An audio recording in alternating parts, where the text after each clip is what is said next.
Baiklah, kelompok kami akan membahas tentang Balance Scorecard atau BSC pada Kentucky Fried Chicken atau KFC. Kentucky Fried Chicken atau KFC. KFC adalah suatu perusahaan terkemuka yang menggeluti usaha makanan restoran cepat saji. KFC merupakan perusahaan universal yang menggunakan sistem waralaba dan memiliki berbagai cabang di seluruh dunia, termasuk di Indonesia. KFC di Indonesia berada di bawah bendera PT Fast Food Indonesia Tbk. KFC adalah jaringan restoran cepat saji Amerika yang berkantor pusat di Louisville, Kentucky yang berspesialisasi dalam ayam goreng. Ini adalah jaringan restoran terbesar kedua di dunia yang diukur berdasarkan penjualan. Jaringan restoran ini adalah anak perusahaan dari Yum Brands. KFC didirikan oleh Kolonel Harlan Sanders, seorang pengusaha yang mulai menjual ayam goreng dari restoran pinggir jalan di Corbin, Kentucky selama depresi hebat. Produk asli KFC adalah potongan ayam goreng tekanan dibumbui dengan resep Sanders dari 11 bumbu dan rempah-rempah. Konsisten resep adalah rahasia dagang. Balance Scorecard. Balance Scorecard merupakan alat manajerial yang dirancang untuk membantu perusahaan-perusahaan individu yang memiliki kinerja keuangan jangka pendek. Menurut David tahun 2009, Atkinson et al. Tahun 2012 juga berpendapat bahwa Balance Scorecard merupakan alat manajerial memungkinkan perusahaan untuk mengembangkan pandangan yang lebih komprehensif dan memberikan cara yang jelas bahwa perusahaan-perusahaan yang harus mengukur untuk mengevaluasi implikasi yang timbul dari tujuan strategis. Menurut definisi dari Kaplan dan Norton pada tahun 1996, dalam Step Haney tahun 2014 mengatakan BSC yaitu mengacu pada kinerja perusahaan antara langkah-langkah eksternal untuk pemegang saham dan pelanggan, dan langkah-langkah seperti finansial, pelanggan, proses bisnis internal, pembelajaran dan pertumbuhan, sehingga seimbang antara hasil dari upaya terakhir dan langkah-langkah yang Manfaat Balance Scorecard bagi perusahaan merupakan Kaplan dan Norton adalah sebagai berikut.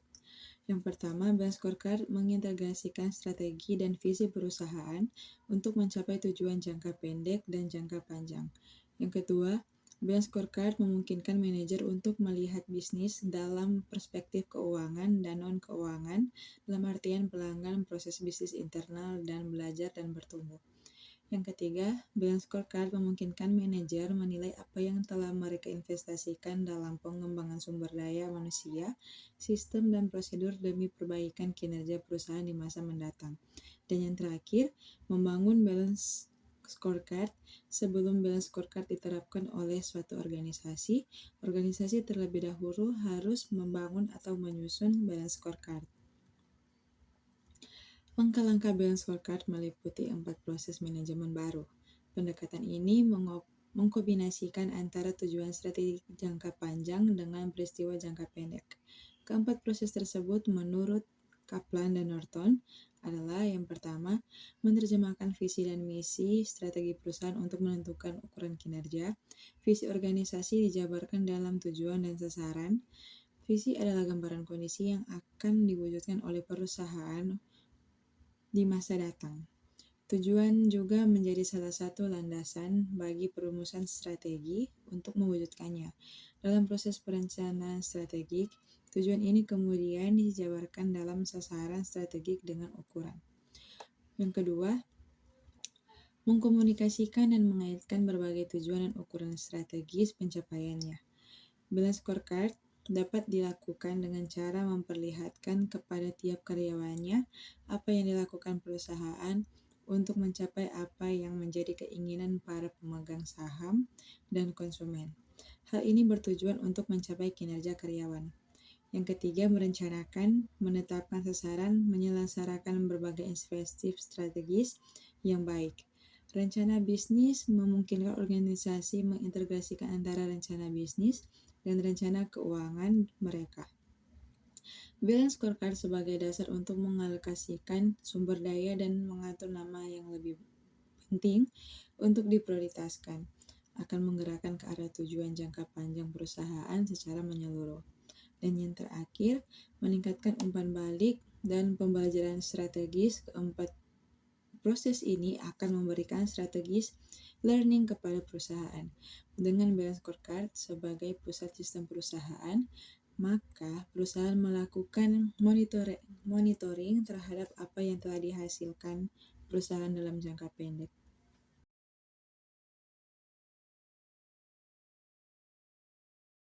Scorecard finansial yang pertama, return on sales, yang kedua return on investment, yang ketiga residual income, dan yang paling terakhir economic value added. Selanjutnya, non-financial BAC, strategi MAP KFC dibagi menjadi 4. Yang pertama, financial respective, yaitu meningkatkan operating income.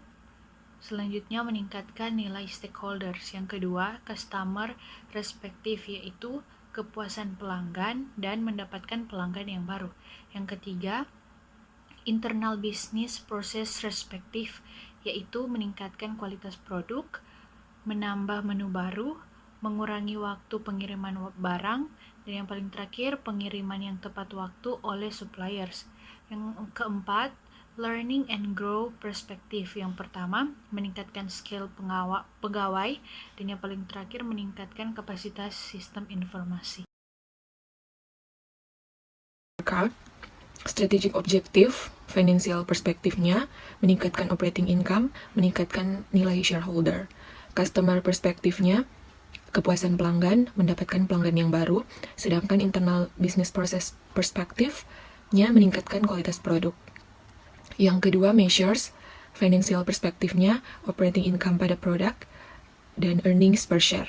Customer perspektifnya, rating kepuasan pelanggan, dan presentasi dari jumlah pelanggan yang baru, sedangkan internal business process perspektifnya, presentasi dari produksi SAM. Inisiatif financial perspektifnya, mengendalikan biaya agar efisien dan mengendalikan kapasitas yang tidak digunakan. Yang kedua, meningkatkan laba bersih. Customer perspektif, melakukan market research, melakukan iklan dan program promosi. Sedangkan internal business process perspektif, menjaga rasa yang enak terhadap produk. Berikut yang keempat, ada target performance, financial perspektifnya 150 juta rupiah dan 80 per lembar saham. Customer perspektifnya 80% dari jumlah pelanggan yang ada memberikan rating 3 dan 10% dari jumlah pelanggan yang ada. Dan internal business process perspektifnya 10%. Actual performance, financial perspektifnya 154.966.340 rupiah dan 84 rupiah per lembar saham. Sedangkan customer perspektifnya 85% dari jumlah pelanggan yang ada memberikan rate 3 dan 15% dari jumlah pelanggan yang ada. Sedangkan internal business process perspektifnya yaitu 8%. Sekian pemaparan hasil diskusi dari kelompok kami. Diucapkan banyak terima kasih.